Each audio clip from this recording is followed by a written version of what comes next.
Sir, you have 3 minutes. Thank you to the people that gave me time. I wrote this down so I can try to get it in 2 minutes, hopefully. My name is Jim Rigby. I'm pastor of St. Andrew's Presbyterian Church. We're just outside the city limits, so we receive a lot of the homeless population in our homeless ministry who are fleeing the Austin policies. We get a disproportionate amount of people who are aged, who are mentally ill, who are veterans with PTSD, survivors of sexual violence, and people suffering with addictions. I've done weddings for some of our guests.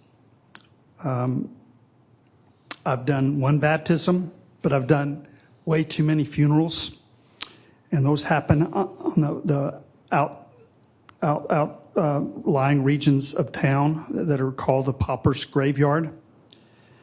I cannot even begin to describe the look on the faces of Austin's throwaway people as they realize that they too will share that same dehumanizing and anonymous fate.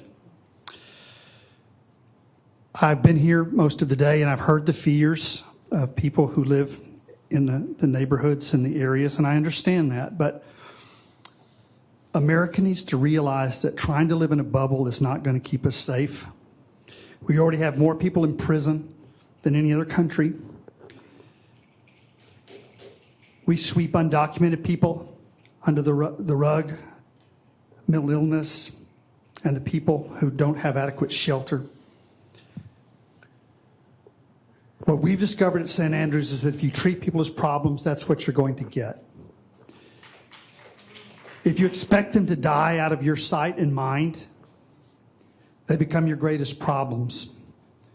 But we've also found that if you treat people as members of our human family, they can be some of our best neighbors.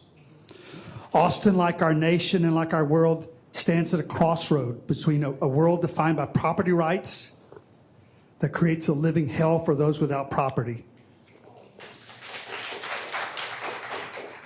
and a world defined by human rights. That will be the closest thing to what Dr. King described as the beloved community. And that is, I think, all of our hopes and vision for Austin. Thank you.